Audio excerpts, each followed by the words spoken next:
हाँ बेटा दिखा ना कहाँ तक बात है।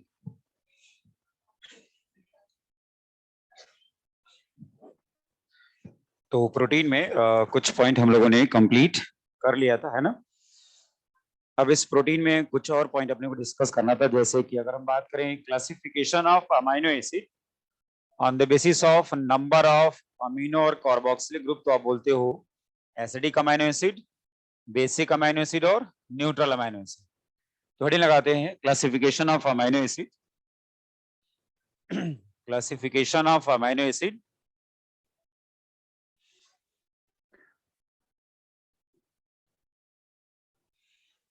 classification of amino acid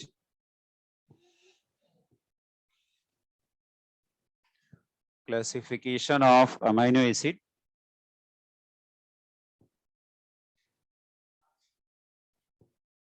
okay आगे लिखोगे on the basis of number of amino and carboxylic group. Classification of amino acid आगे ब्रैकेट में on the basis of number of amino and carboxylic group.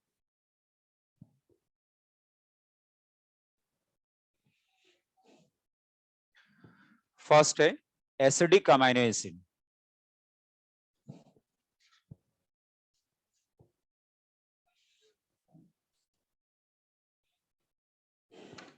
Acidic amino acid, आप बताओ amino और carboxylic group के behalf पर क्या इस acidic amino acid को हम mono amino di carboxylic acid बोलते हैं। अपने को पता दो कार्बोक्सिलिक ग्रुप होगा तो एसिडिक है, अगर दो अमीनो ग्रुप होगा तो बेसिक होगा, और एक अमीनो और एक कार्बोक्सिलिक होगा तो न्यूट्रल है। एक और बात, अगर दो कार्बोक्सिलिक ग्रुप है तो नेट चार्ज यहाँ पे क्या होगा, नेगेटिव।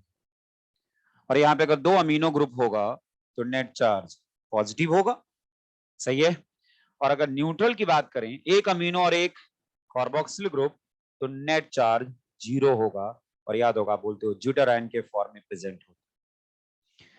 आइसोइलेक्ट्रिक पॉइंट की हम बात करते हैं, या पीएच के बिहाफ पर हम बात करें, या मान लो मैं इलेक्ट्रिक फील्ड से आपसे क्वेश्चन पूछूं कि जो एसिडिक अमाइनो एसिड है वो इलेक्ट्रिक फील्ड में किधर मूव करता है, तो पॉजिटिव चार्ज की तरफ मूव करेगा। ये बेसिक वाला मूव करेगा नेगेटिव की तरफ, और ये जो न्यूट्रल होगा, जो ज्यूटर आयन के फॉर्म में प्रेजेंट होगा, वो इलेक्ट्रिक फील्ड में मूव नहीं करता, क्योंकि नेट चार्ज इसका 0 होगा। सही है ना। तो पहला पॉइंट जो आपने लिखा अमाइनो एसिड, आगे लिख लेंगे mono amino di carboxylic acid. Acidic amino acid को हम बोलते हैं mono amino di carboxylic acid. दो कार्बोक्सिलिक ग्रुप होगा और एक अमीनो ग्रुप होगा, mono amino di carboxylic acid. Next, net charge negative, net charge negative. Next, move toward positive charge in electric field. सही है, move toward positive charge in electric field. कुछ example बता दो, glutamic acid और aspartic acid. तो glutamic acid और aspartic acid,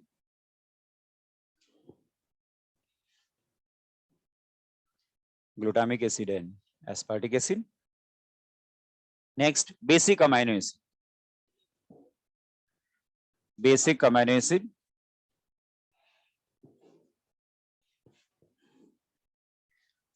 तो बताओ इसको क्या बोले हम लोग, di amino mono carboxylic acid.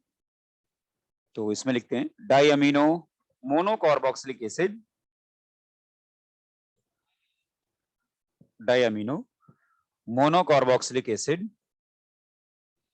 Net charge positive, net charge positive.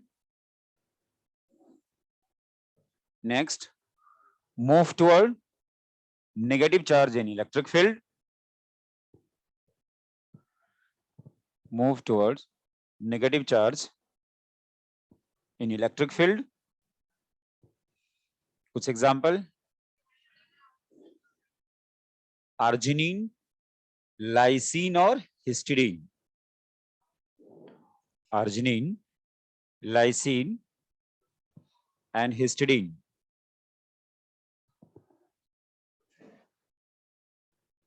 Next, neutral amino acid. Neutral amino acid.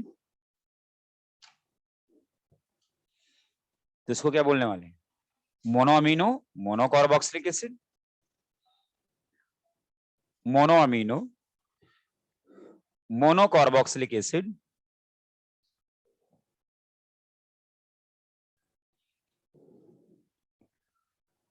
Next net charge 0,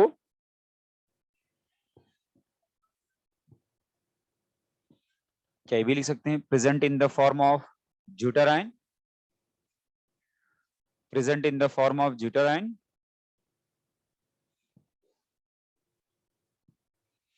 present in the form of ड्यूटराइन. क्या ये भी इलेक्ट्रिक फील्ड में मूव करेगा? तो no move in electric field.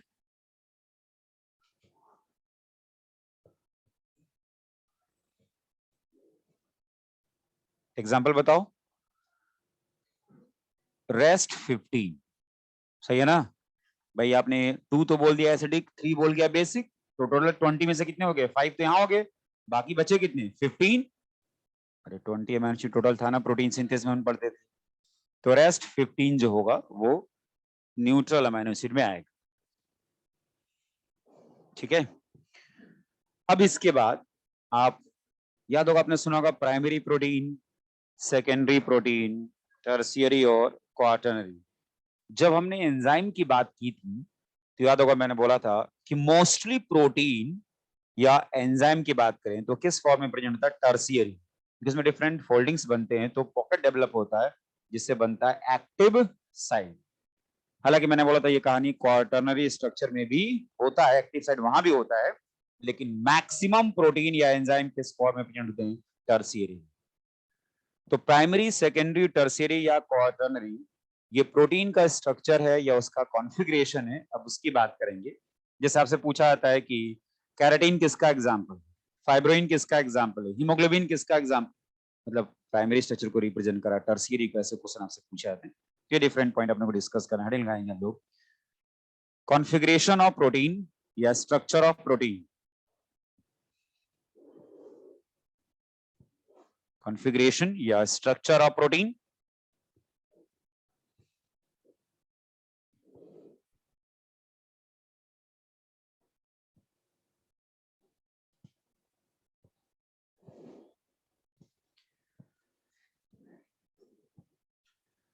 ठीक है, रुकिएगा, कुछ पॉइंट आपसे डिस्कस कर लेता हूं, फिर एक एक करके सारे पॉइंट कंप्लीट कर लेंगे. समझिएगा, जो प्राइमरी प्रोटीन होता है वो लीनियर होता है. क्या होता है? लीनियर होता है. जो सेकेंडरी प्रोटीन होगा भाई, सेकेंडरी होगा फिर क्या होगा? टर्शियरी और फिर क्या होगा? क्वार्टरनरी की बात करेंगे. ये लीनियर है और यहां पे प्रेजेंट है सिर्फ एक बॉन्ड और वो है पेप्टाइड. Peptide bond. और याद होगा मैंने आपको बोला भी था, प्रोटीन सिंथेसिस हमने पढ़ा था तो याद होगा पॉलीपेप्टाइड चेन की आप बात करते थे, जो रिलीज होता था टर्मिनेशन, उसमें सिर्फ पेप्टाइड बॉन्ड ही तो था. तो प्रोटीन जब बनता है तो किस फॉर्म में बनता है? प्राइमरी स्ट्रक्चर के फॉर्म में बनता है. अब प्राइमरी स्ट्रक्चर एक लीनियर है और सिर्फ पेप्टाइड बॉन्ड, लेकिन आगे चल के उसमें डिफरेंट चेंजेस होते हैं और उसके बाद बनता है सेकेंडरी, टर्शियरी या क्वार्टरनरी स्ट्रक्चर. अब अगर मैं प्राइमरी स्ट्रक्चर की बात करूं तो सबसे ज्यादा अनस्टेबल प्राइमरी होती है और सबसे ज्यादा स्टेबल स्ट्रक्चर क्वार्टरनरी. यानी देखा जाए तो मोस्ट अनस्टेबल कौन सा हो गया? प्राइमरी. और सबसे ज्यादा स्टेबल कौन सा हो जाएगा? क्वार्टरनरी. तो कंपैरिजन से पॉइंट अपने को याद है. इसको ऐसे भी याद रखो कि जैसे जैसे आगे बढ़ रहे हैं हम लोग, स्टेबिलिटी वैसे वैसे बढ़ रही है. सही है. अब अगर मैं बात करूं सेकेंडरी प्रोटीन की, तो सेकेंडरी प्रोटीन जो होता है वो हेलिकल होता है. ये लीनियर और ये, तो आपने बोला ये क्या होगा? हेलिकल होगा. ठीक है. अब हेलिकल होगा तो याद होगा, एक आपने अल्फा हेलिक्स की बात की और एक बीटा हेलिक्स या बीटा प्लेटेड सीट की बात करते हैं हम। तो मान लो अगर मैं इस हेलिकल स्ट्रक्चर की बात करता हूं, यहां पर मैंने बोला एक है अल्फा हेलिक्स और सपोज एक मैं बोल रहा हूं बीटा हेलिक्स, इसमें डिफरेंट एग्जांपल भी आएंगे। तो यहां पर ये आपने बोल दिया ये लीनियर है, ये डिफरेंट अमीनो एसिड ऐसे लीनियर ही प्रेजेंट होंगे। यहां पर आप बोलो ये हेलिकल है तो कहीं ना कहीं कुछ इस तरह से प्रेजेंट होगा, सही है। अब अगर मैं इस अल्फा हेलिक्स की बात करूंगा तो मान लो ये हेलिकल फॉर्म में मैंने ऐसे रिप्रेजेंट किया, ये ऐसे मैं रिप्रेजेंट कर रहा हूं ऐसे, तो क्या इस पेप्टाइड चेन में पेप्टाइड बॉन्ड होगा? उस पेप्टाइड बॉन्ड के अलावा यहां पर हाइड्रोजन बॉन्ड भी आपको देखने को मिलेगा। यानी जो सेकेंडरी स्ट्रक्चर है, सेकेंडरी स्ट्रक्चर है जो हेलिकल है, इसमें कौन कौन सा बॉन्ड प्रेजेंट होगा? तो आपने बोला पेप्टाइड बॉन्ड होगा और इसके साथ मैंने बोला हाइड्रोजन बॉन्ड होगा। क्या होगा? Hydrogen bond. किसमें? सेकेंडरी में। अब अगर मैं बात कर रहा हूं अल्फा हेलिक्स और बीटा हेलिक्स, तो इसमें डिफरेंस समझते हैं। इस चेन में तो पेप्टाइड बॉन्ड ही है, अब पता लगा यहां पर इनके बीच प्रेजेंट हो जाए क्या? Hydrogen bond. तो क्या ये चेन के अंदर ही हाइड्रोजन बॉन्ड बन रहा है? तो इसको हम क्या बोलेंगे? Intra hydrogen bond. ये क्या हो जाएगा? इंट्रा। तो क्या ये रिप्रेजेंट कर रहे हैं हम लोग इंट्रा को? और अगर मैं बीटा हेलिक्स की बात करूं तो सपोज आपने ये रिप्रेजेंट कर दिया हेलिकल स्ट्रक्चर, यहां पर ये हेलिकल स्ट्रक्चर हो गया और फिर इनके बीच ये अगर ये हाइड्रोजन बॉन्ड प्रेजेंट है तो ये किसको रिप्रेजेंट करो आप? इंटर। तो क्या चाहे वो अल्फा हो, चाहे वो बीटा हेलिक्स या बीटा प्लेटेड सीट हो, आपको पता है जिग जैग फॉर्म में भी इसको रिप्रेजेंट कर सकते हैं, ऐसे भी होता है। ये एक चेन हो गया, ये दूसरा चेन हो गया, ये ऐसे, और इनके बीच में क्या प्रेजेंट होगा? ये हाइड्रोजन बॉन्ड ऐसे रिप्रेजेंट कर सकते हैं। तो ये कौन सा हाइड्रोजन बॉन्ड होगा? इंटर। और ये इंट्रा। तो क्या सेकेंडरी स्ट्रक्चर में पेप्टाइड बॉन्ड के साथ साथ हाइड्रोजन बॉन्ड भी प्रेजेंट होते हैं? ठीक है। अब अगर मैं बात करूं अल्फा हेलिक्स की, तो इसका कुछ भी लिखना नहीं है, यही हम लिखने वाले हैं। इसमें कुछ पर्टिकुलर एग्जांपल की बात करेंगे, जैसे कैराटीन, मायोसिन, किसका एग्जांपल है? अल्फा हेलिक्स का। और बीटा में आपने नाम सुना होगा फाइब्रोइन, सिल्क प्रोटीन जिसको आप बोलते हैं, वो इसमें आने वाला है। तो हो सकता है आपसे पूछ लिया जाए कि कैराटीन किस तरह का प्रोटीन है, तो सेकेंडरी है, और सेकेंडरी में भी किसको रिप्रेजेंट कर, उसमें कौन सा बॉन्ड प्रेजेंट होगा? तो पेप्टाइड बॉन्ड के साथ साथ हाइड्रोजन। अब हाइड्रोजन में भी कौन सा होगा? इंट्रा। सही है। अब हम बात करें तीसरा पॉइंट कौन सा होगा? टर्सियरी। टर्सियरी में क्या होता है? ये फोल्डिंग काफी ज्यादा हो जाती है। भाई ये क्या था? लीनियर था, ये कैसा हो गया? हेलिकल हो गया। और यहां पर ये हाईली फोल्डेड होगा। अच्छा, जब लीनियर था तो याद होगा कुछ एन टर्मिनल और सी टर्मिनल जैसी बात हम करते थे।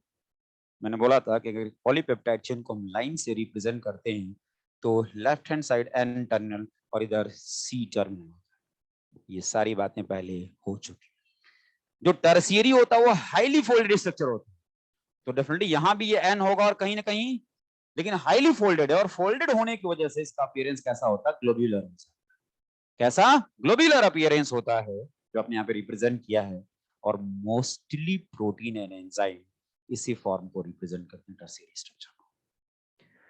अब इसमें बताओ, पेप्टाइड बॉन्ड और हाइड्रोजन बॉन्ड बोला, वो तो होगा ही होगा, इसके अलावा और भी different disulphide bond, ionic bond, hydrophobic bond, ये सब इसमें प्रेजेंट होते हैं। तो समझना, सबसे कम स्टेबल कौन सा होगा? प्राइमरी। उससे ज्यादा स्टेबल अल्फा हेलिक्स वाला, सेकेंडरी में भी अल्फा, उससे ज्यादा बीटा, फिर उससे ज्यादा स्टेबल टर्शियरी, और सबसे ज्यादा स्ट्रक्चर। अब अगर हम क्वार्टरनरी की बात करें तो क्या होगा? बताओ, यहां पे मैंने किस स्ट्रक्चर को रिप्रेजेंट किया है? टर्शियरी को। अगर मैं क्वार्टरनरी की बात करूं तो क्वार्टरनरी में क्या होगा? ये टर्शियरी स्ट्रक्चर, ये टर्शियरी, ये टर्शियरी और ये टर्शियरी, जो आपने यहां पे रिप्रेजेंट किया, ये डिफरेंट कौन से स्ट्रक्चर हो गए? टर्शियरी।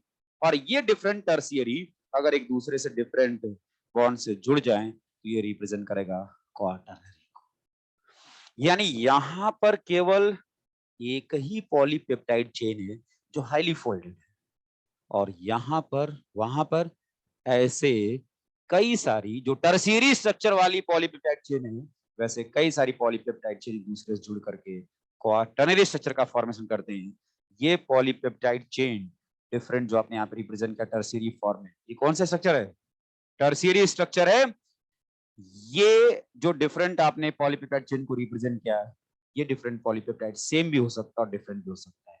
जैसे लैक्टेट डिहाइड्रोजिनेज में जितने भी पॉलीपेप्टाइड चेन होते हैं सब सेम होते हैं, लेकिन क्या हीमोग्लोबिन में भी ऐसा होता है, इंसुलिन में भी होता है? याद होगा अल्फा बीटा आपने खुद ही पढ़ा है। अरे बोलो, इसका मतलब है कि हीमोग्लोबिन किसका एग्जांपल है? क्वाटरनरी का। इंसुलिन क्वाटरनरी का। लैक्टेट डिहाइड्रोजिनेज क्वाटरनरी का। लेकिन अगर ये डिफरेंट, भाई इसमें क्या होगा क्वाटरनरी में? दो या दो से ज्यादा कितने भी पॉलीपेप्टाइड चेन जो टर्शियरी फॉर्म में प्रेजेंट है, अगर वो डिफरेंट बॉन्ड से जुड़ते हैं तो किसका रिप्रेजेंटेशन होगा? क्वाटरनरी का। वो डिफरेंट पॉलीपेप्टाइड सेम भी हो सकते हैं और डिफरेंट भी हो सकते हैं। तो सेम में मैं एग्जांपल लिखाऊंगा लैक्टेट डिहाइड्रोजिनेज, और डिफरेंट में हीमोग्लोबिन और इंसुलिन हो जाएगा।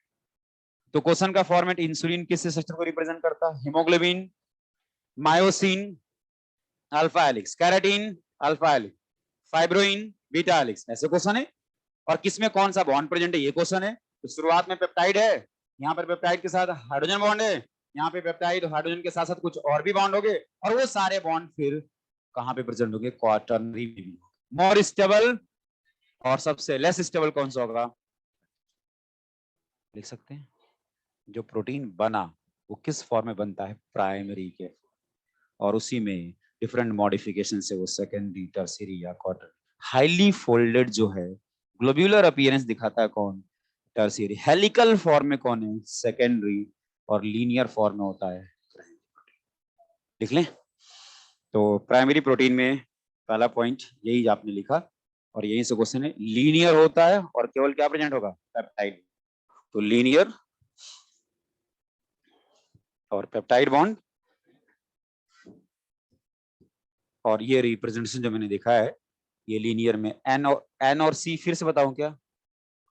बताया ना, एन किसको रिप्रेजेंट कर रहा है? आमीन। और सी कार्बोक्सिलिक ग्रुप। ठीक।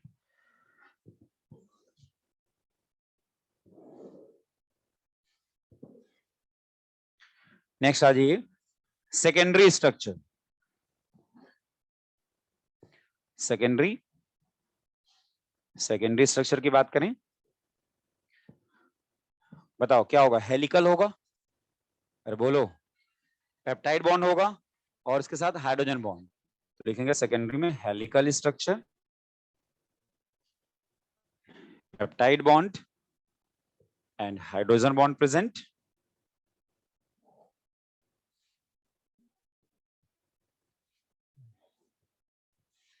Hydrogen bond present.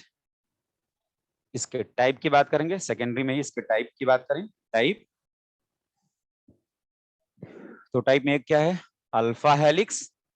फर्स्ट लिखोगे अल्फा हेलिक्स। बताओ अल्फा हेलिक्स में कौन सा बॉन्ड प्रेजेंट होगा? पेप्टाइड बॉन्ड के साथ साथ इंट्रा हाइड्रोजन बॉन्ड होगा, और इसमें क्या होगा? Inter hydrogen. तो अल्फा हेलिक्स, और अल्फा हेलिक्स में लिखेगा peptide bond and intramolecular hydrogen bond present. Intramolecular hydrogen bond present. Intramolecular hydrogen bond present. ये रिप्रेजेंटेशन एक बना लीजिए जिसमें आपको दिख रहा है कि ये पेप्टाइड चेन है, और यहां पर इंट्रा हाइड्रोजन बॉन्ड को आपने रिप्रेजेंट किया। अल्फा हेलिक्स का एग्जांपल बताओ। कैराटीन, और दूसरा myosin.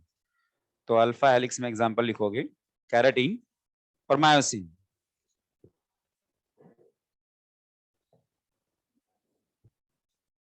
Next beta helix. Beta helix, बताओ इसमें क्या होगा? पेप्टाइड बॉन्ड के साथ साथ इंटर मॉलिक्यूलर हाइड्रोजन बॉन्ड। तो नेक्स्ट लिखना peptide bond and inter molecular hydrogen bond present.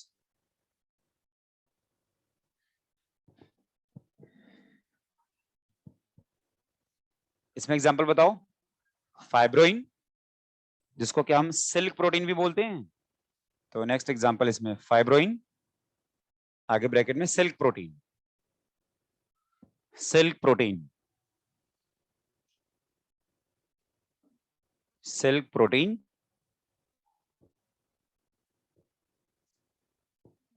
और रिप्रेजेंटेशन आपके सामने है ही है, जिसमें मैंने इंटर वाले स्ट्रक्चर को रिप्रेजेंट किया है।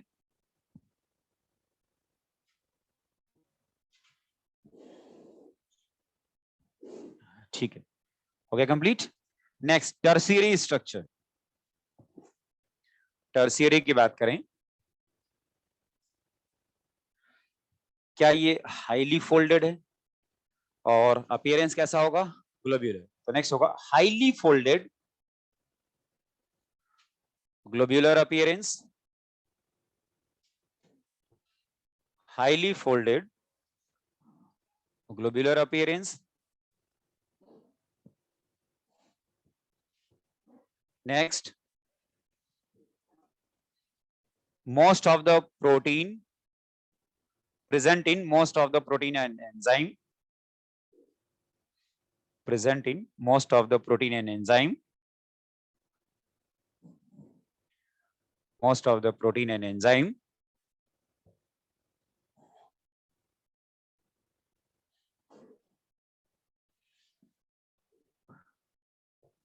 और बॉन्ड कौन कौन से प्रेजेंट है?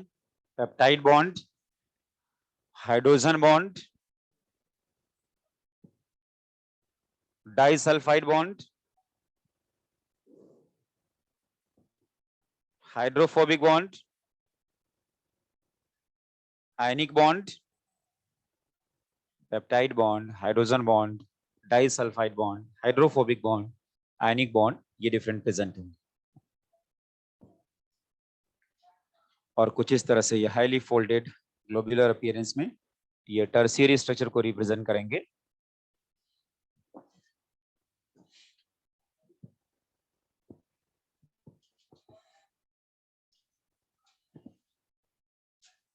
अच्छा, जहां पे आपने प्राइमरी स्ट्रक्चर लिखा है सब, इसमें हमने ये नहीं लिखा मोस्ट अनस्टेबल, नहीं लिखा ना, तो इसको लिख लीजिएगा मोस्ट अनस्टेबल। प्राइमरी वाले में लिख लीजिएगा एक पॉइंट, और मोस्ट अनस्टेबल ये समझ ही गए होगे क्यों मैंने बोला, क्योंकि अब अपने सामने आएगा क्वाटर्नरी जो सबसे ज्यादा स्टेबल। तो नेक्स्ट लिखोगे क्वाटर्नरी स्ट्रक्चर, फोर्थ है quaternary.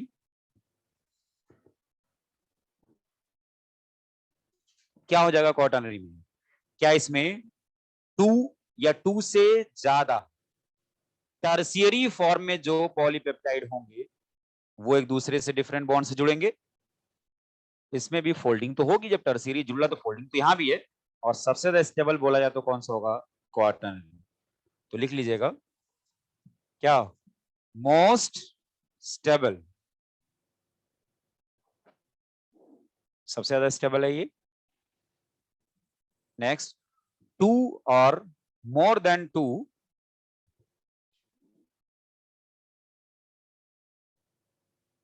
polypeptide chain of tertiary structure,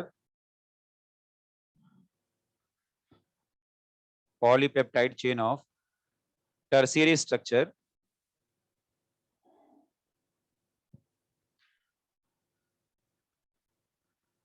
linked by different bond, different bond। ये अपीयरेंस जिसमें आपने देखा ये भी टर्शियरी टर्शियरी टर्शियरी टर्शियरी, जैसे यहाँ पर कितने पॉलीपेप्टाइड चेन को जोड़ रहा हूँ? 4। किसी में 2 भी हो सकता है, 3 भी हो सकता है, 4 भी हो सकता है, मतलब 2 से शुरुआत होगी कम से कम। तो ये मैंने रिप्रेजेंट किया क्वाटर्नरी को। और इसमें जो एग्जाम्पल है अब उसकी बात करें तो मैंने बोला आपसे लैक्टेट डीहाइड्रोजिनेज,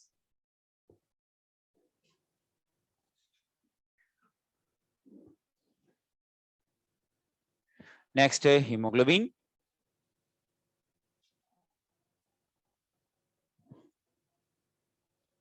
इंसुलिन।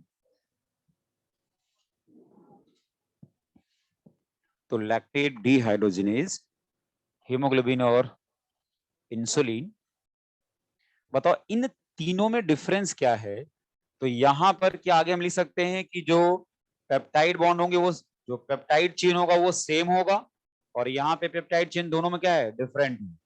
तो जहां पे लैक्टेट डिहाइड्रोजनेज आगे लिखा है उसके आगे लिखोगे आप सेम पेप्टाइड चेन, और हीमोग्लोबिन और इंसुलिन में लिखेंगे डिफरेंट पेप्टाइड चेन। अच्छा, चाहे वो सेम हो चाहे वो डिफरेंट हो, किस फॉर्म में प्रेजेंट होगा, टर्शियरी। किसमें प्रेजेंट होगा, टर्शियरी। टर्शियरी स्ट्रक्चर को रिप्रेजेंट करेगा वो। तो यहाँ पे लैक्टेट डिहाइड्रोजनेज और हीमोग्लोबिन और इंसुलिन में लिखेंगे हम लोग different form of polypeptide chain.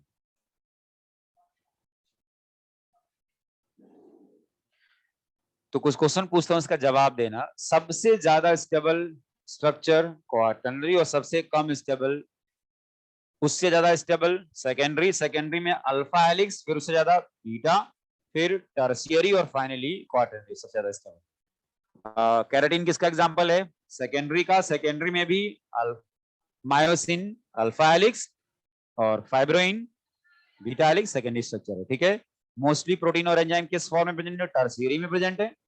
कौन सा बॉन्ड प्रेजेंट है, कई सारे नाम आपने लिखे यहाँ पर, जबकि प्राइमरी में प्रेजेंट था सिर्फ पेप्टाइड। यहाँ पर पेप्टाइड के साथ साथ हाइड्रोजन बॉन्ड, और यहाँ पे पेप्टाइड हाइड्रोजन बॉन्ड के साथ भी कुछ और बॉन्ड्स थे, और वो सारे बॉन्ड फिर आपको क्वार्टनरी में भी मिलेंगे। तो यहाँ पर आपको पता क्वार्टनरी ही डिफरेंट पॉलीपेप्टाइड एक साथ दूसरे के साथ जुड़ करके क्या बना रहा है, क्वार्टनरी स्ट्रक्चर, जो सबसे ज्यादा स्टेबल है। और इसमें भी कुछ पर्टिकुलर एग्जाम्पल आपने लिखा है जो हमें याद रखना है। टर्शियरी में हमने कोई भी एग्जाम्पल नहीं लिखा, वजह पता है, मैक्सिमम तो उसी फॉर्म में प्रेजेंट।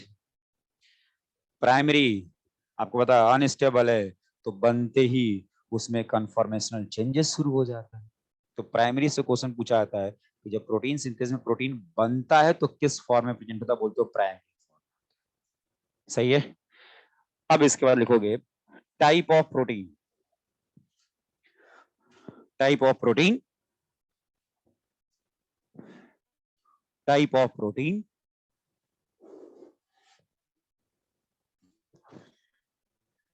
और इसके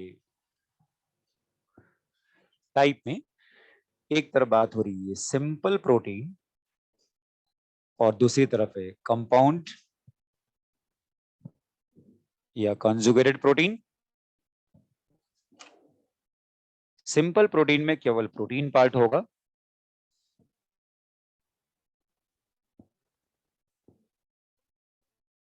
एक छोटा सा फ्लो चार्ट है, इसी फॉर्मेट में आप रिप्रेजेंट करिएगा। इसमें यहां पर आपने रिप्रेजेंट किया ये फाइब्रस और ग्लोब्यूलर। अब इसमें जैसे आप रिप्रेजेंट कर रहे हो एलास्टिन, कैराटिन, कोलेजन।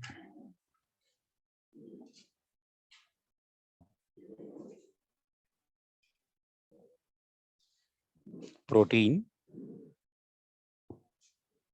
इन एनिमल और ग्लोब्यूलर की बात करें तो यहां पर आप रिप्रेजेंट कर रहे हो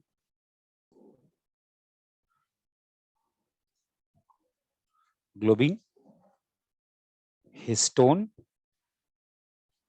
एल्ब्यूमिन एंड रुबिस्को।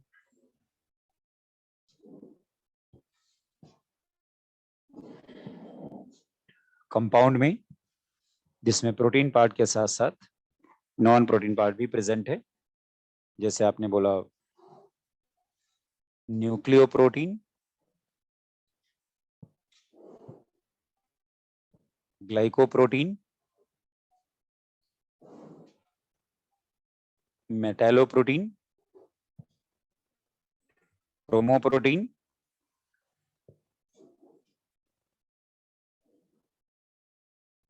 फॉस्फोप्रोटीन,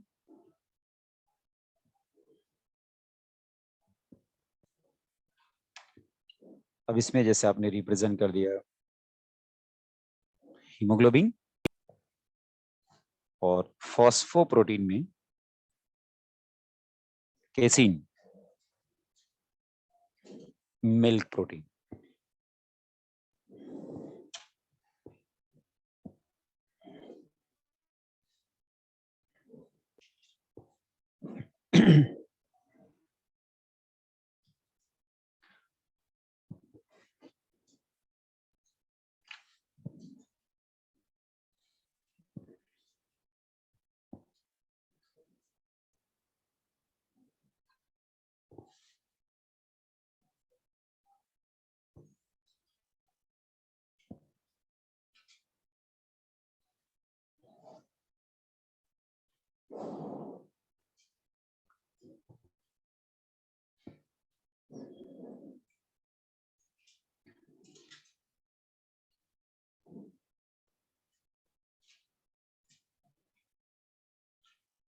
कंप्लीट हो गया।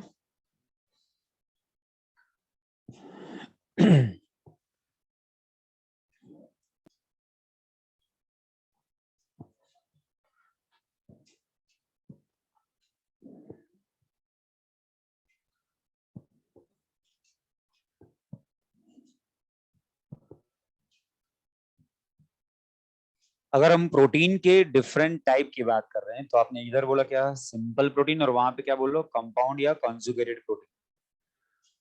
सिंपल प्रोटीन वो जिसमें केवल प्रोटीन पार्ट होगा, इसका मतलब कंपाउंड वो होगा जिसमें प्रोटीन पार्ट के साथ साथ नॉन प्रोटीन पार्ट भी प्रेजेंट हो। अब इसमें इसको दो कैटेगरी में आपने डिवाइड किया, एक है फाइब्रस और दूसरा है ग्लोब्यूलर। इसमें आपने बोला इलास्टिन, केराटिन, कोलेजन, यहाँ पे ग्लोबिन, हिस्टोन, एल्ब्यूमिन, रूबिस्को। क्या इसके बारे में आपने सुना है? मोस्ट अबंडेंट प्रोटीन या एंजाइम बायोस्फीयर में सबसे ज्यादा जो मिलता है वो रूबिस्को, सही है। लेकिन अगर एनिमल में पूछा जाए तो कोलेजन। रूबिस्को की बात पहले हम कर ही चुके हैं। एनिमल में अगर मोस्ट अबंडेंट प्रोटीन पूछा है तो हम क्या बोलेंगे? कोलेजन। जैसे कार्बोहाइड्रेट में मोस्ट अबंडेंट तो सेलुलोज, और सेकंड नंबर पे काइटिन फंगस में प्रेजेंट था। ठीक है, आगे पॉइंट आएगा ये कार्बोहाइड्रेट की जब बात करेंगे। तो मोस्ट अबंडेंट प्रोटीन एनिमल क्या होगा? कोलेजन। और सब बायोस्फीयर लेवल पे बात करें मोस्ट अबंडेंट को बोल लो रूबिस्को। कंपाउंड में आपने कुछ पर्टिकुलर एग्जांपल लिखा। न्यूक्लियो प्रोटीन समझ में आ रहा है, जिसमें प्रोटीन के साथ साथ न्यूक्लिक एसिड की बात होगी, कार्बोहाइड्रेट की बात होगी, मेटल की बात होगी। क्रोमोप्रोटीन में याद होगा वो पॉरफायरिन रिंग कुछ बोला था आपने, वो प्रेजेंट होगा तो क्रोमोप्रोटीन की बात होगी। फॉस्फोप्रोटीन जिसमें फॉस्फेट होगा। तो मतलब प्रोटीन के साथ साथ कुछ ना कुछ और जुड़ेगा तो बात किसकी होगी? कंपाउंड प्रोटीन की। अब इसमें याद होगा क्रोमोप्रोटीन का एग्जांपल मैंने दिया हीमोग्लोबिन, और यहाँ पर फॉस्फोप्रोटीन का एग्जांपल केसीन। आपको बताइए मिल्क प्रोटीन। और जब हम कर्ड फॉर्मेशन की बात करते हैं तो इसी में क्या होता है? कोगुलेशन होता है। वो प्रोटीन कौन सा है? केसीन है। तो मिल्क प्रोटीन क्या है? केसीन। ये कौन सा प्रोटीन है? फॉस्फोप्रोटीन। और हीमोग्लोबिन से बोला जाए तो क्रोमोप्रोटीन। तो बेसिकली इस फ्लो चार्ट को बनाने का टारगेट अपना यही था। एक तो ये पॉइंट डिस्कस करना था, एक यहाँ से, ये तो पहले भी डिस्कस हो चुका है। यहाँ से मैं डिस्कस करना था क्रोमोप्रोटीन का एग्जांपल क्या है? हीमोग्लोबिन। और फॉस्फोप्रोटीन का एग्जांपल है केसीन। याद होगा जब हमने बात किया था फाइटोक्रोम, याद है? तो फाइटोक्रोम का केमिकल नेचर क्या लिखा था? क्रोमोप्रोटीन। क्या बोला था आपने? क्रोमोप्रोटीन। सही है, तो इसी क्रोमोप्रोटीन की बात भी आपने वहां पे की थी। तो इस तरह से क्रोमोप्रोटीन, फॉस्फोप्रोटीन, यहाँ पे ग्लोब्यूलर में रूबिस्को, और फाइब्रस में आपने किसको टारगेट किया? कोलेजन। ये 4 पॉइंट है जो अपने को यहाँ पर याद रखना, बाकी कुछ भी याद रख सकता नहीं। तो बताओ ये क्या हो गया? टाइप ऑफ प्रोटीन हो गया। इससे पहले हमने बात की structure of protein, primary, secondary, tertiary, और ये प्रोटीन किससे मिलकर बना होता है? अमीनो एसिड से। तो टाइप ऑफ अमीनो एसिड आपने बोला अमीनो ग्रुप और कार्बोक्सिलिक ग्रुप के भी यहाँ पर एसिडिक था, बेसिक था और न्यूट्रल था। हमने प्रोटीन को कंप्लीट कर लिया है। तो प्रोटीन एक बायोमोलिक्यूल कंप्लीट हो चुका है। अब हम बात किसकी करेंगे? कार्बोहाइड्रेट और लिपिड के बारे में। तो नेक्स्ट लगाएंगे हम कार्बोहाइड्रेट। तो प्रोटीन के बाद नेक्स्ट है कार्बोहाइड्रेट।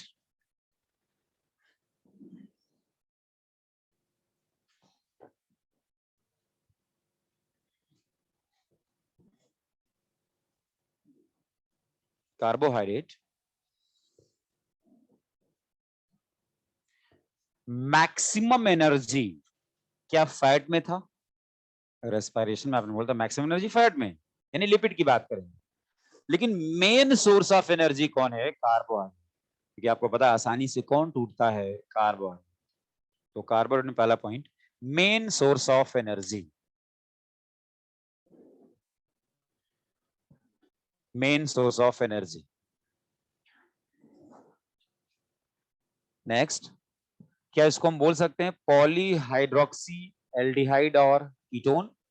तो नेक्स्ट, पॉलीहाइड्रोक्सी एल्डिहाइड और कीटोन कार्बोहाइड्रेट है, पॉलीहाइड्रोक्सी एल्डिहाइड और कीटोन।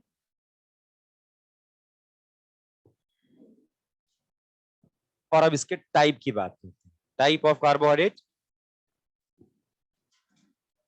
टाइप ऑफ कार्बोहाइड्रेट बताओ कौन कौन सा टाइप है? Monosaccharide, oligosaccharide, polysaccharide. बिल्कुल, मोनोसैकेराइड फर्स्ट, ऑलिगोसैकेराइड,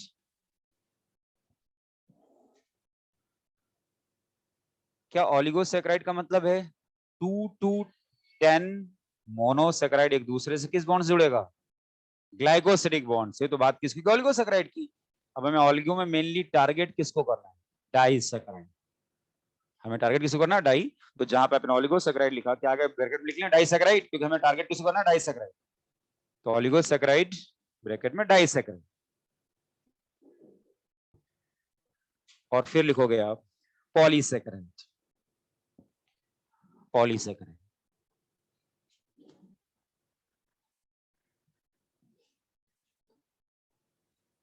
ठीक है, तो मोनोसैकेराइड, ऑलिगोसैकेराइड और ऑलिगो में डाइसैकेराइड और पॉलीसैकेराइड में हमें जो डिफरेंट इंफॉर्मेशन डिस्कस करना उसकी बात करें। ग्लूकोज क्या है? मोनोसैकेराइड। फ्रक्टोज क्या है? मोनोसैकेराइड। गैलेक्टोज क्या है? मोनोसैकेराइड। किसी को ब्लड शुगर, किसी को ब्रेन शुगर, किसी को आप फ्रूट शुगर, किसी को हनी शुगर ऐसे बोलते हैं, किसी को हम ग्रेप्स शुगर भी बोलते हैं। डाइसैकेराइड में लैक्टोज को मिल्क शुगर, सुक्रोज को cane sugar, malt sugar maltose को बोलते हो, और हीमोलिम्फ ऑफ इंसेक्ट में प्रेजेंट है ट्रिहेलोज। तो मेरे कहने का मतलब है कि अपने को तो पहले ये भी याद रखना होगा किसको कौन सा शुगर बोलते हैं। दूसरा पॉइंट, जब हम ऑलिगोसैकेराइड की बात करते हैं तो आपने बोला कि वहां पर 2 to 10 मोनोसैकेराइड एक दूसरे से किससे जुड़ेगा? ग्लाइकोसिडिक बॉन्ड से। तो हम बात करेंगे ऑलिगोसैकेराइड। उसमें हमें टारगेट किसको करना है? डाइसैकेराइड को। तो डाइसैकेराइड को टारगेट करेंगे तो हम वहां पे ये देखेंगे किन दो मोनोसैकेराइड के जुड़ने से वो पर्टिकुलर डाइसैकेराइड बना और उनके बीच कौन सा बॉन्ड प्रेजेंट है। जैसे याद होगा जब हमने बात किया था डीएनए की, तो 1 1 और 1 9 ग्लाइकोसिडिक बॉन्ड की बात हो रही है। यहाँ पर कभी 1 4 तो कभी 1 1 तो कभी 1 2 कभी 1 6 ग्लाइकोसिडिक बॉन्ड की बात करने वाले हैं हम लोग। केमिस्ट्री में ये सब पढ़ा है आपने? अब पढ़ा है या नहीं पढ़ा है? आवाज सुन के तो लगता है कि पढ़ा है ना। तो एक बार उसी को हमें क्या करना, एक तरह से रिपीट करना, ये मान के चलो आप। तो ये बातें तो होगी मोनो और ऑलिगोसैकेराइड में। तीसरा है पॉलीसैकेराइड। पॉलीसैकेराइड में एग्जांपल जैसे सेलुलोज, सही है क्या? सेल वॉल प्लांट का सेलुलोज से मिलकर बना होता है। और अगर मैं फंगस की बात करूं तो काइटिन से मिलकर बना हुआ है, सही है। तो पहली बात तो हमें याद रखना है कि पॉलीसैकेराइड का एग्जांपल क्या है, तो सेलुलोज और काइटिन ये क्या है? पॉलीसैकेराइड। अच्छा, फूड स्टोर होता है प्लांट में स्टार्च के फॉर्म में, ये भी पॉलीसैकेराइड। और एनिमल में स्टोर होता है ग्लाइकोजन के फॉर्म में। तो प्लांट और एनिमल में जो फूड स्टोर हो रहा है ना, वो पॉलीसैकेराइड का एग्जांपल हो, चाहे वो स्टार्च हो चाहे वो glycogen. Cell wall material cellulose है तो वो भी पॉलीसैकेराइड है in the case of animal. और अगर फंगस में बात करें तो काइटिन आपने बोला। इसी में एक और एग्जांपल आता है इनुलिन। क्या? इनुलिन, ये भी पॉलीसैकेराइड का एग्जांपल। जनरली अपने से होमोपॉलीसैकेराइड से क्वेश्चन पूछा जाता है। होमोपॉलीसैकेराइड का मतलब है जिसका मोनोमर सेम, लेकिन कुछ हेट्रो भी होते हैं, जिसमें अपने नाम सुना होगा हेमीसेलुलोज। वहां से क्वेश्चन एक बन जाता है। इसी तरह से एक और पॉइंट था म्यूकोपॉलीसैकेराइड, जिसमें अगर अगर पेप्टिडोग्लाइकॉन, गम, फेविकोल। ये गम और फेविकोल तो सुना था कहीं हम लोगों ने, याद है कुछ पॉलीमेरिक, मैंने बोला था ये सारे पॉइंट आपको आगे दोबारा मिलेंगे भाई। कब? जब हमने पिछले लेक्चर में बात की थी सेकेंडरी मेटाबोलाइट्स के बारे में। बताओ, रैट टॉक्सिन, आर था और ए था, और वीसीडी ड्रग, वी था विनब्लास्टिन और सी था, और लैक्टीन की बात करें तो कौन? कैनवैली। वॉल प्रेशर नकली, water, protein, nucleic acid, carbohydrate, lipid, iron, essential amino acid. VIP hall में टीटी खेलेंगे, VIP valine, isoleucine, phenylalanine. Hall मतलब histidine, arginine, lysine, basic amino acid सीधे बोलो, और फिर ल्यूसिन था, आइसोल्यूसिन पहले था, ये ल्यूसिन होगा उसका से। और टीटी में ट्रिप्टोफैन और थ्रियोनिन, ट्रिप्टोफैन और थ्रियोनिन। सही है। तो इस तरह से अब इस इंफॉर्मेशन को, जैसे यहाँ पे मोनो, ऑलिगो में डाई और पॉलीसेकेराइड, हम एक फ्लो चार्ट से भी रिप्रेजेंट कर सकते, लेकिन आपको पता है यहाँ पे ये रिप्रेजेंटेशन एक साथ नहीं हो सकती, क्योंकि अपना रेस्ट्रिक्शन है कि हमें यहाँ से लेके यहीं तक लिखना है। तो कोई दिक्कत नहीं, एक बार फ्लो चार्ट बना लेंगे हम लोग मोनोसेकेराइड और ऑलिगोसेकेराइड में डाइसेकेराइड के लिए, और दूसरा फ्लो चार्ट होगा पॉलीसेकेराइड। यानी मुश्किल से 2 पेज खर्च करोगे तो कार्बोहाइड्रेट कंप्लीट हो जाएगा और मिनट कर जाएंगे लिपिड। लेकिन कुछ काम था टेस्ट का, जो मैंने आपसे बोला था कि मुझे आपसे पूछना है, तो उस पॉइंट पर मैं आने वाला हूं। सही है। तो टाइम खूब है क्या? तो कुछ पढ़ने कार्बोहाइड्रेट एक तरफ लिखोगे,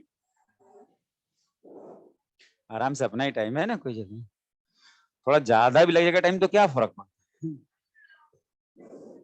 पड़ता है? फर्क। टेस्ट का टाइमिंग क्या है? Online offline?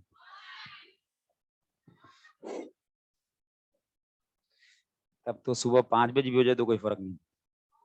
फर्क पड़ता है क्या? पड़ता है। तो नेक्स्ट कार्बोहाइड्रेट में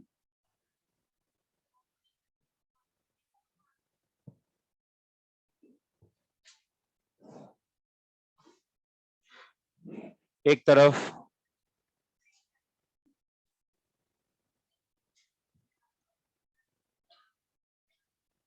मोनोसेकेराइड और दूसरी तरफ है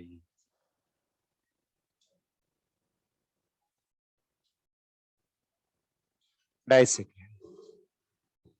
मोनोसेकेराइड में कैसे बना? हाँ हाँ ठीक है, हाँ बिल्कुल, हाँ बस, हाँ हाँ, तिरछा नहीं आड़ा बेटा ना। चलो ठीक।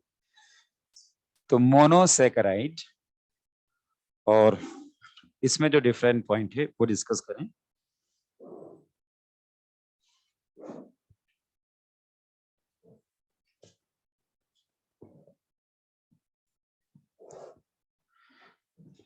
Simple sugar,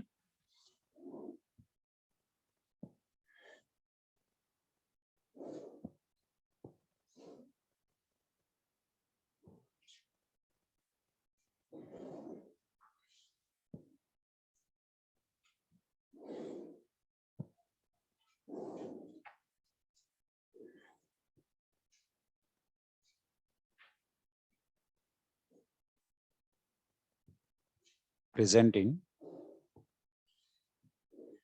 D and L form except DHAP। बताओ ग्लूकोज का इपीमर, ग्लूकोज का इपीमर,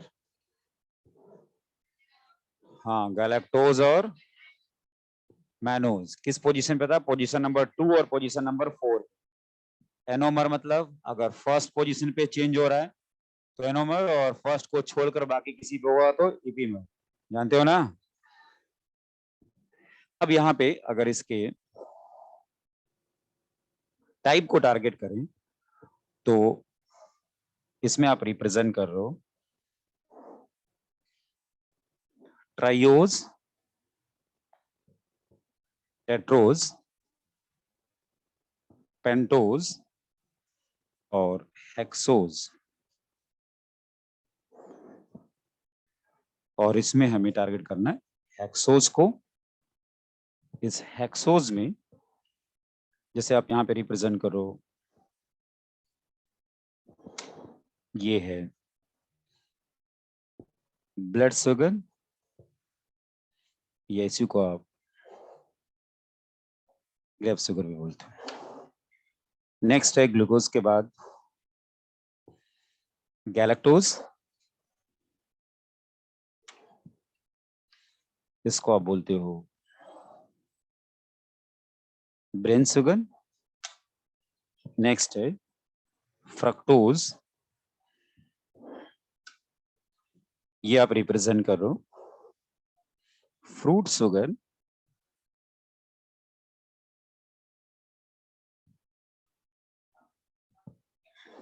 हनी शुगर,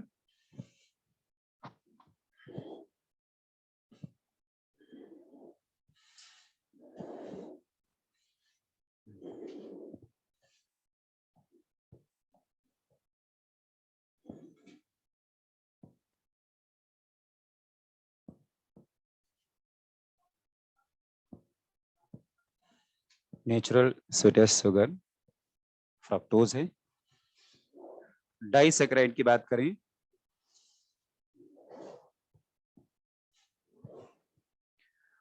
तो यहां पर आप रिप्रेजेंट कर रहे हो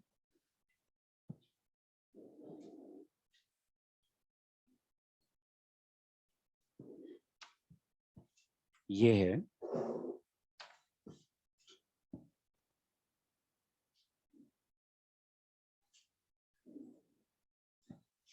अल्फा 1,4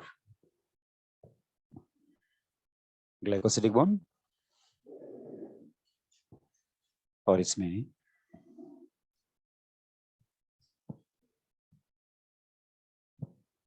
एक दूसरे से अटैच होंगे माल्ट शुगर। नेक्स्ट आप रिप्रेजेंट करो लैक्टोज। लैक्टोज की बात करें तो ये है मिल्क शुगर, यहाँ पे प्रेजेंट है बीटा 1,4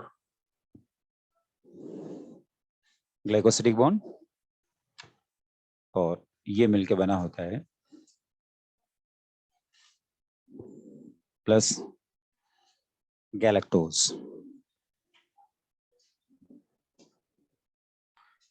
नेक्स्ट आप रिप्रेजेंट कर रहे हो सुक्रोज,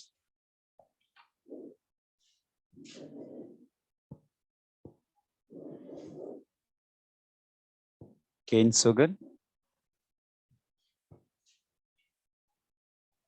इनवर्ट शुगर, ये डी से एल फॉर्म में चेंज होता है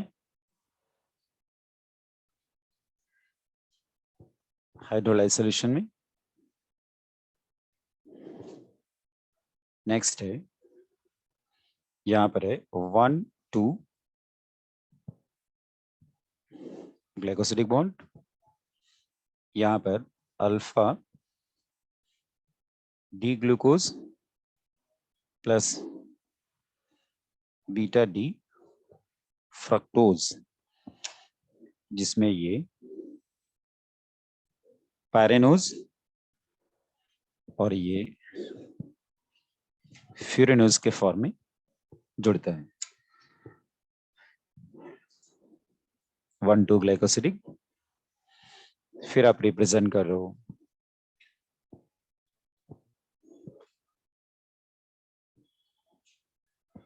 हिमोलिम्फ,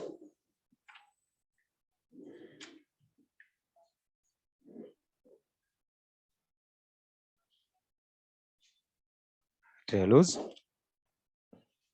ये प्रेजेंट है हिमोलिम्फ ऑफ इंसेक्ट में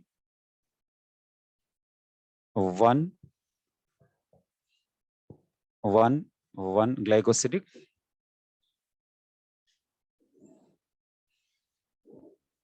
और यहाँ पे ये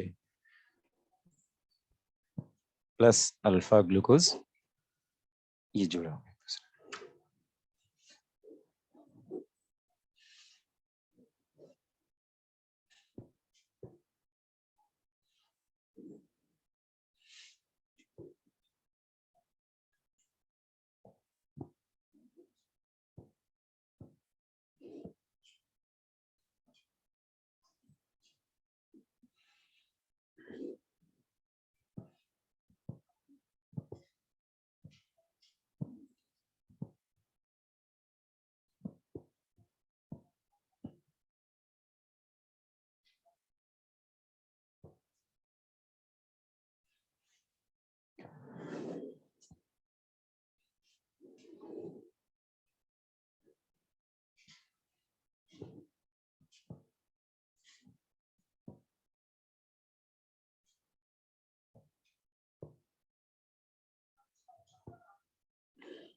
सैकरीन के बारे में जानते हो क्या आप लोग?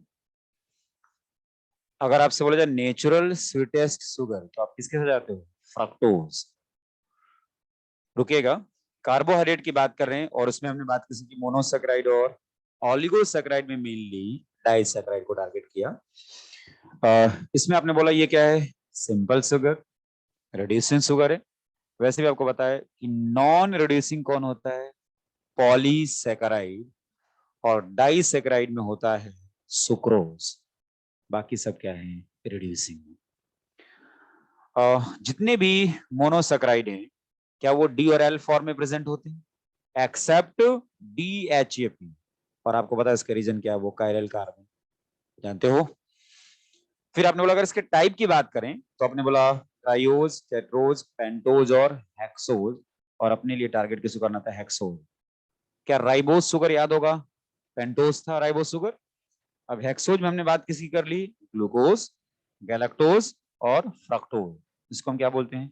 ब्लड शुगर या ग्रेप शुगर। गैलेक्टोज को ब्रेन शुगर, फ्रक्टोज को फ्रूट शुगर या हनी शुगर भी बोलते हैं, और नेचुरल स्वीटेस्ट शुगर पूछा है तो फ्रक्टोज। तो अगर आपसे पूछा जाए blood sugar glucose, grape sugar glucose, honey sugar, fruit sugar या brain sugar, cane sugar sucrose, milk sugar lactose, और माल्ट शुगर माल्टोज।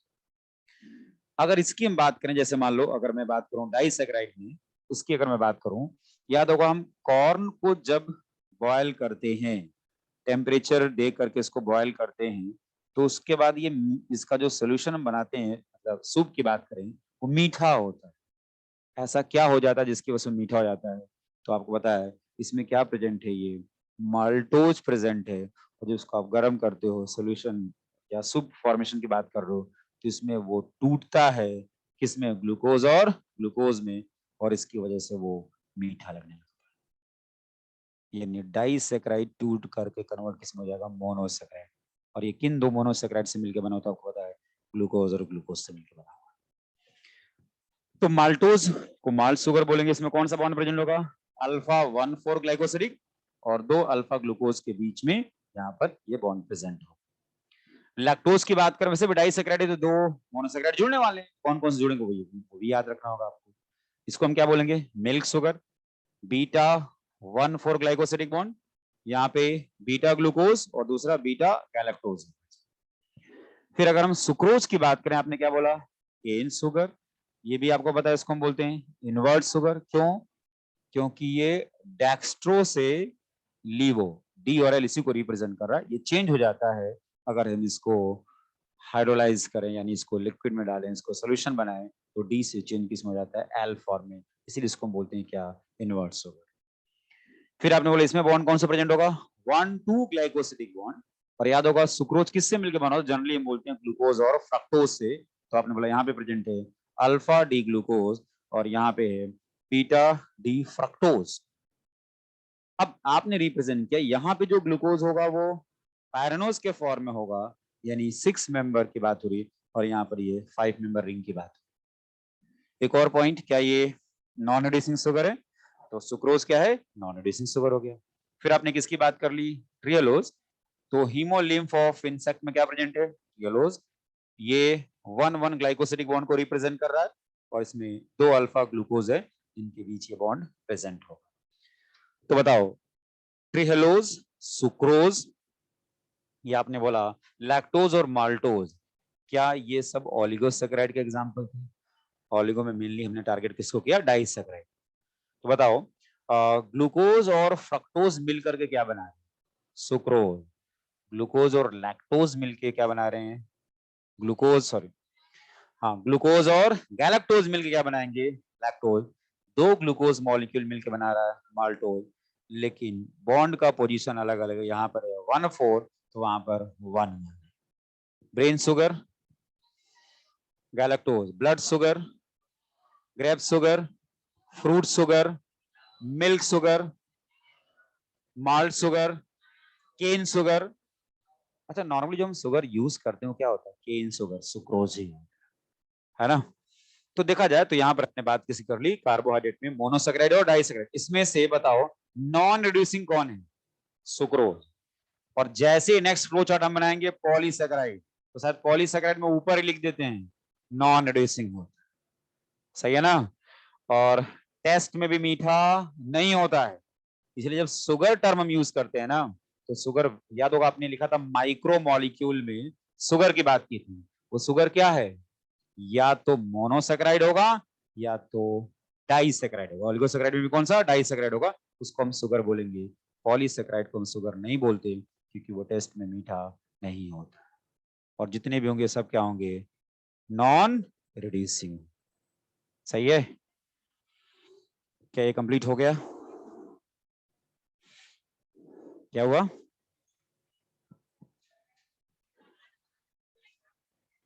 क्या बोली, अच्छा, अच्छा भूख भूख, अच्छा अच्छा टेस्ट में, अच्छा ठीक, वो तो कल है ना, अभी तो टेस्ट के नाम पे टेस्ट बर्ड एक्टिवेट होना चाहिए, क्योंकि टाइम किसका हो रहा है, लंच का है ना। तो टेस्ट टेस्ट एक टेस्ट, ये भी टेस्ट तो आ जाएगा, टेस्ट हो ही जाएगा, है ना। जो डेली मान के पढ़ते हैं कि कल टेस्ट है, उनके लिए टेस्ट की कोई समस्या नहीं, और जो जब टेस्ट आता है तो पढ़ते हैं तो दिक्कत, पढ़ते ही नहीं तो और दिक्कत कुछ भी नहीं है, फिर सोचते क्यों।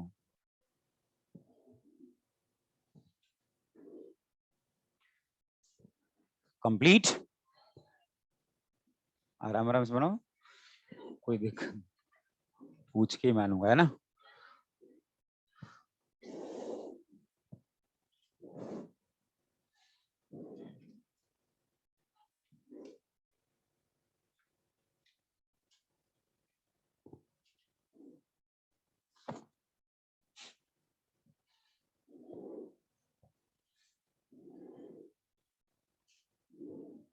कंप्लीट, कितने लोगों ने कंप्लीट नहीं किया, ठीक है, बाकी लोगों ने कंप्लीट कर लिया ना। तो उनसे क्वेश्चन में पूछना शुरू करता हूँ, है ना? और कुछ लोग लास्ट तक लिखते रहेंगे, शुरू करें, इंडिविजुअली पूछूं या क्लास से पूछूं, है ना। अच्छा, एक चीज और आपने नोटिस किया होगा, मतलब ये नहीं कर रहा हूँ, जो पढ़ने वाला वो तो पढ़ ही रहा था, जैसे मैक्सिमम बच्चे, सर ऑनलाइन हो रहा है कि ऑफलाइन हो रहा है, यस सर ऑनलाइन हो रहा है कि ऑफलाइन, मतलब वो पूछ रहे थे, वो ज्यादा फोकस कर रहे थे कि हो क्या रहा है।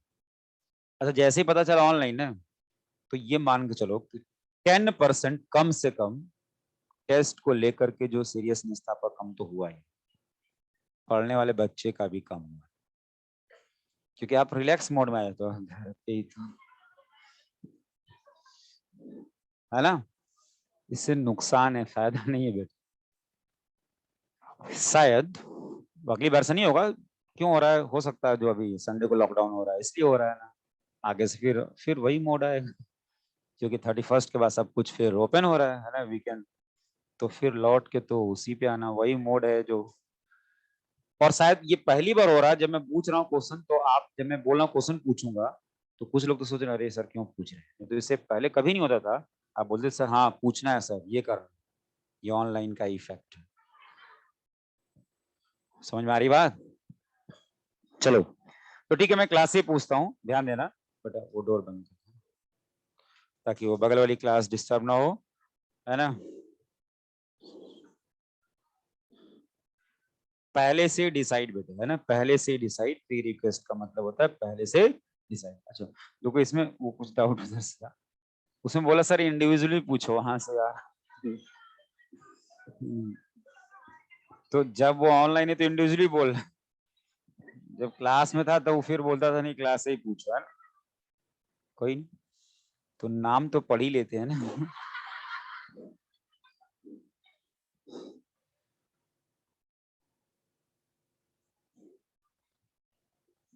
चलो ठीक है। तो अब कौन क्या तुम नाम बताओ। पॉइंट बात इधर से, है ना। आप बताओ मॉलिक्यूलर बेसिस ऑफ इनहेरिटेंस से शुरुआत करते हैं। डीएनए का वो स्ट्रैंड जो टुवर्ड्स रेप्लिकेशन फॉर बनता था, लीडिंग था कि लैगिंग था? लीडिंग था, है ना। और away from replication for lagging. अगर डीएनए में एक सीक्वेंस में नाइट्रोजन बेस का सीक्वेंस है डीएनए पर ए है, शायद 2 ही बार 3 बार मैंने कितनी बार बोला पता नहीं, जो लिखा है उसी के अकॉर्डिंग जवाब देना आपको।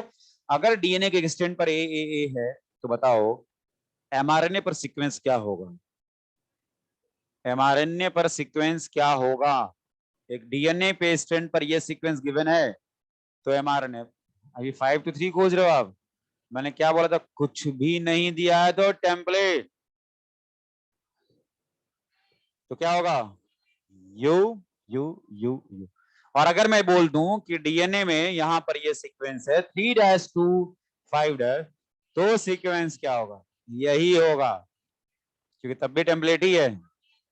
3-2-5 टेम्पलेट मॉलिक्यूलर में तो। और अगर यहां पर ये 5-2-3 हो जाए तो ये कोडिंग होगा। और फिर अगर मैं पूछूं तो आपको पता है जो आपने लिखा वही होगा, ए होगा। याद आ रहा है? तो ठीक है, अगर मैं आपसे बोलूं कि डीएनए के स्टैंड पर 5-2-3 ए ए ए ए है तो टीआरएनए पर सीक्वेंस क्या होगा? टीआरएनए पूछ लिया, अरे इतना कुछ पढ़ा है भाई, है ना। क्या होगा? यू यू यू, क्योंकि मैंने टीआरएनए बोला। अब समझना, ये तो कोडिंग हो गया। कोडिंग से टेम्पलेट बनाओगे तो चलो लिखता हूं मैं टी टी टी। ये टेम्पलेट हो गया 3-2। अब इससे एमआरएनए बनाओ तो टी की जगह ए ए ए ए, ये एमआरएनए हो गया। और टीआरएनए बनाओगे तो यू यू यू यू। और याद होगा बोला था कि जो कोडिंग का सीक्वेंस है वही एमआरएनए पर आता है, और जो टेम्पलेट का सीक्वेंस है वही। अब बोलो सर वो तो नहीं आ रहा, तो थायमीन की जगह यूरेसिल लगा, ये भी बताया था। यहाँ बात हो रही है डीएनए की, यहाँ बात हो रही है आरएनए। सही है। पेप्टाइड बॉन्ड का फॉर्मेशन किस एंजाइम के प्रेजेंस में होता है? Peptidyl transferase. और रेप्लिकेशन का डायरेक्शन, ट्रांसक्रिप्शन का डायरेक्शन, और ट्रांसलेशन का डायरेक्शन। जब पी साइट और ए साइट पर पेप्टाइड बॉन्ड का फॉर्मेशन होता था तो जो पी साइट पर उसके किस ग्रुप के बीच में, और जो ए साइट पर था उसके किस ग्रुप के बीच में पेप्टाइड बॉन्ड बनता था? जो पी पर था उसके सीओएच, पक्का सीओएच के बीच में, और जो ए पर था उसके कार्बोक्सिल ग्रुप के बीच में, अमीनो ग्रुप के बीच में। जब टॉपिक ज्यादा टाइम हो जाए रिवाइज किए हुए तो समझ जाना, जो नहीं याद आ रहा है ना वही उसका जवाब है। आपको याद होगा, आप ऐसे बोल याद रखो ना, सी टर्मिनल और एन टर्मिनल। इधर सी बोला था ना, यानी इसका जो अमीनो सॉरी कार्बोक्सिलिक ग्रुप है वो तो लग गया पेप्टाइड बॉन्ड फॉर्मेशन में। और जो ए साइड पर था उसका अमीनो ग्रुप वो लग गया पेप्टाइड बॉन्ड फॉर्मेशन। ये बोला था क्या? तो सही बोला था, ठीक है, ये बोला था सबने, ठीक है। नेक्स्ट बताओ आप, अगर एक पॉलीपेप्टाइड चेन में 100 अमीनो एसिड को जोड़ना है, 100 अमीनो एसिड को जोड़ना है, तो कितना एटीपी और जीटीपी कंज्यूम होगा? 100 एटीपी और 200 जीटीपी, सही है, ठीक है। आप बताओ कौन सा मिनरल था जिसका लेवल ज्यादा होने की वजह से brown spot surrounded by chlorotic vein? Manganese. और इसकी वजह से किसका लेवल कम होता था? Calcium, magnesium. और अगर मैं आपसे ये पूछूं कि बताओ बोरॉन क्या है? माइक्रो है या मैक्रो न्यूट्रिएंट है? माइक्रो है। और nitrogen, macro, carbon, hydrogen, phosphorus, potassium, calcium, magnesium, इसके बाद कॉपर, क्लोरीन, जिंक, आयरन, निकल, समझ रहे हो ना? बेनिफिशियल एलिमेंट ना सिस्को, 4 था ना, sodium, silica, selenium, cobalt. Critical element NPK, framework element CHO. Next बताओ, स्टोमेटा को ओपन करने में रोल प्ले करता था पोटेशियम। पॉलन ट्यूब फॉर्मेशन में बोरॉन। क्लोरोफिल के सेंटर में प्रेजेंट है, क्लोरोफिल के सेंटर में मैग्नीशियम था। नेक्स्ट बताओ, आपने बोला कि स्पिंडल फाइबर फॉर्मेशन के लिए कैल्शियम, ऑक्सीन फॉर्मेशन के लिए जिंक, नाइट्रोजनेज में प्रेजेंट था, याद है, ठीक है। आप बताओ, अगर हम हाइड्रोपोनिक्स टेक्निक की बात करते हैं तो कुछ वेजिटेबल का कमर्शियल प्रोडक्शन हमने कराया था, और लेट्यूस, है ना, ठीक है। नेक्स्ट क्वेश्चन आपसे कि नाइट्रोजन फिक्सेशन के दौरान, बायोलॉजिकल नाइट्रोजन फिक्सेशन के दौरान पहला स्टेबल प्रोडक्ट अमोनिया, और पहला अमाइनो एसिड पूछा तो ग्लूटामिक एसिड। अमोनिया से नाइट्रेट का बनना नाइट्रिफिकेशन क्या था, और नाइट्रेट से अमोनिया का बनना nitrate reduction. Dead organic matter से अमोनिया का बनना अमोनिफिकेशन। एटमॉस्फेरिक नाइट्रोजन से अमोनिया का बनना नाइट्रोजन फिक्सेशन। नाइट्रेट से एटमॉस्फेरिक नाइट्रोजन का बनना डी नाइट्रिफिकेशन। क्या था? D nitrification. थायोबैसिलस के प्रेजेंस में क्या चलेगा? हाँ बेटा, थायोबैसिलस के प्रेजेंस में क्या चलेगा? डी नाइट्रिफिकेशन, है ना। और कुछ और एग्जांपल, नाइट्रोसोमोनास और नाइट्रोबैक्टर के प्रेजेंस में कौन सा प्रोसेस चलता था? नाइट्रिफिकेशन। क्या था? नाइट्रिफिकेशन। बैसिलस के प्रेजेंस में अमोनिफिकेशन। बैसिलस बुल्गैरिकस होता है, बट बैसिलस याद होगा तो भी काम चलेगा, ठीक है। यहाँ पे याद रखना था डी नाइट्रिफिकेशन वो ज्यादा इंपॉर्टेंट है, थायोबैसिलस क्या है, हाँ सुडोमोनास भी था लेकिन ज्यादा इंपॉर्टेंट, ठीक है।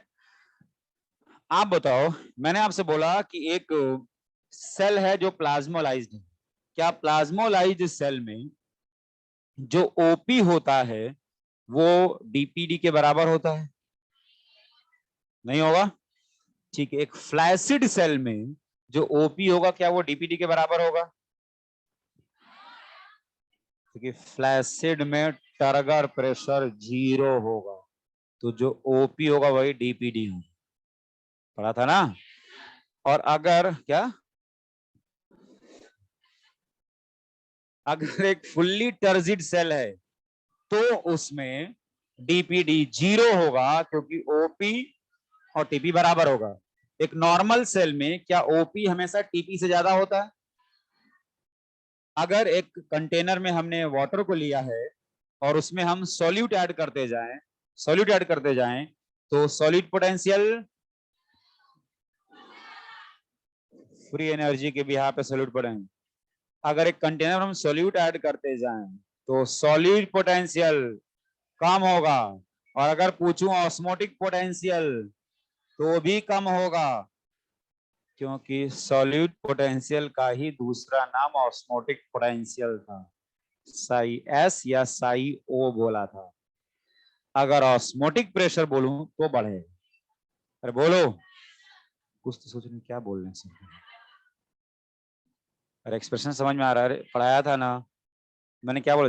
फ्री एनर्जी की बात हुई थी। वाटर पोटेंशियल की वैल्यू मैक्सिमम 0, फ्री एनर्जी सबसे ज्यादा और आपने जितना ज्यादा सोल्यूट डालोगे फ्री एनर्जी उतना कम, सॉलिड पोटेंशियल उतना कम, ऑस्मोटिक पोटेंशियल उतना, जबकि जब हमने ऑस्मोटिक प्रेशर की बात की थी उतना बढ़े। तो ठीक है, मेरा क्वेश्चन आपसे यही है कि अगर हम सोल्यूट ऐड कर रहे हैं कंटेनर में, सोल्यूट ऐड कर रहे हैं, तो वाटर पोटेंशियल की वैल्यू कम हो रही हो, डीपीडी की वैल्यू, क्योंकि आपको पता है ओपी बढ़ेगा तो डीपीडी बढ़ेगा। अगर दो सेल में ऑस्मोटिक प्रेशर सेम है, क्या तब भी डीपीडी के यहाँ पे मूवमेंट होगा?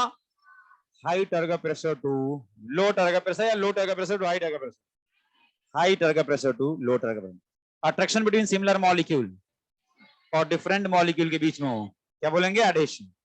सही है, ठीक है। आप बताओ, अगर हम पीएफके की बात करें, फॉस्फोफ्रक्टोकाइनेज, उसका एक्टिवेटर बताओ। एएमपी और उसका इनहिबिटर था फीडबैक इनहिबिशन। क्या हेक्सोकाइनेज दिखाएगा? क्या एलोस्टेरिक एंजाइम था? तो उसका इनहिबिटर क्या था? Glucose 6 phosphate. ग्लूकोज 6 फॉस्फेट कौन सा एंजाइम था जो हाइड्रोजन आयन या इलेक्ट्रॉन को ट्रांसफर करने में रोल प्ले करता है? वो क्लास, वो कौन सा क्लास था? Oxido reductase. ऑक्सीडो, ठीक है। एनएडीपी जो आपने बोला था को एंजाइम, तो उसमें कौन सा विटामिन प्रेजेंट? नियासिन। कौन सा? नियासिन। तो इस तरह से याद है तो क्वेश्चन सॉल्व हो जाएगा। एक और क्वेश्चन कल पूछा था और पूछते पूछते रुक गया था मैं, उस पर आता हूं। नॉन कॉम्पिटिटिव इरिवर्सिबल, मैंने कुछ और पूछा था, मैं भी कुछ और पूछ रहा हूं। नॉन कॉम्पिटिटिव इरिवर्सिबल, जिसका एग्जांपल साइनाइड था, अगर वो आएगा तो केएम नो चेंज और वी मैक्स कम हो जाएगा, ऊपर नहीं बेटा, कम हो जाएगा। क्यों? क्योंकि वो एंजाइम को डैमेज करता था, याद है ना? तो एंजाइम डैमेज होगा तो केएम तो वही रहेगा, वी मैक्स कम हो जाएगा। और अगर हम बात करें कॉम्पिटिटिव रिवर्सिबल, तो केएम बढ़ जाएगा और वी मैक्स में कोई भी चेंज नहीं होगा। क्या malonate non competitive competitive reversible का एग्जांपल था? मैलोनेट का कंपटीशन किसके साथ था? हाँ, किसके साथ बेटा? है ना, सक्सिनिक एसिड या सक्सिनेज के सबस्ट्रेट क्या था? सक्सिनिक डिहाइड्रोजिनेज के साथ नहीं, सक्सिनेट के साथ था। और जिस एंजाइम के एक्टिव साइट पर बाइंड होने के लिए कंपटीशन था, वो था सक्सिनेट डिहाइड्रोजिनेज। सही है, ठीक है। आप बताओ कि अगर हम बात करते हैं लीफ के मार्जिन से वाटर का ड्रॉपलेट के फॉर्म में बाहर आना, क्या वो प्योर वाटर होगा? क्या वहां पे एक अपर्चर जिसका नाम था हाइड्रोथोड, क्या वो हमेशा ओपन होगा? ठीक है। स्ट्रेस हार्मोन किसको बोलेंगे? Anti transparent. सीड को डोरमेंट बनाएगा, सीड को जर्मिनेट कराएगा, एंडोस्पर्म डाइजेशन, हाइड्रोलिक एंजाइम को एक्टिवेट कराएगा, डॉर्फिज्म को रिमूव करेगा, इंटरनल इलॉन्गेशन के लिए, बोल्टिंग के लिए, शुगर प्रोडक्शन को बढ़ाएगा, माल्ट फॉर्मेशन को बढ़ाएगा, कोनिफर में मैचुरेशन पीरियड को पहले लाएगा, डीप वाटर राइस में internal elongation, ethylene, Richmond Lang effect से related, cytokine, anti ageing hormone, cytokinin nutrient की मोबिलिटी को बढ़ाएगा, साइटोकाइन सेल डिवीजन के लिए, लैटरल डोमिनेंस के लिए, एपिकल डोमिनेंस को इनहिबिट करता है, साइटोकाइनिन शॉर्ट डे प्लांट में फ्लावरिंग के लिए, साइटोकाइनिन डिटैचमेंट के बाद खराब नहीं होने देता, साइटोकाइनिन, और मैचुरेशन के बाद उसको रोक के रखता है, अर्ली स्टेज में नहीं गिरने देता, गैसियस फॉर्म में प्रेजेंट होता है, फ्रूट राइपनिंग के लिए रिस्पॉन्सिबल है, ह्यूमन यूरिन से ऑब्टेन किया, फिश स्पर्म से ऑब्टेन किया, कोकोनट मिल्क में प्रेजेंट है, शूट टिप पर मेनली बनता है, रूट टिप पे मेनली बनता है, फ्रूट में मेनली प्रेजेंट होता है। वो कौन सा ग्रोथ हार्मोन जिसको फंगस जिबरला फिजिकोराइस से ऑब्टेन किया था और वो डिजीज कॉज करता था, नाम था बकानी डिजीज या फुल सीडलिंग, बकानी डिजीज या फुल सीडलिंग डिजीज, है ना? अब देखो, जैसे आप बीच में रुक गए ना तो मेरा भी फ्लो टूट गया, बकानी। जैसे आप थक नहीं गए बेटा, जैसे कोई आप गेम खेल लो, सब रैकेट खेल लो, है ना, बैडमिंटन खेलते हो, तो आपको देखते हो कंटिन्यूअस लंबा चल कितना अच्छा लगता है ना। तो ये सारे क्वेश्चन आपके टेस्ट में आए, मतलब अरे मतलब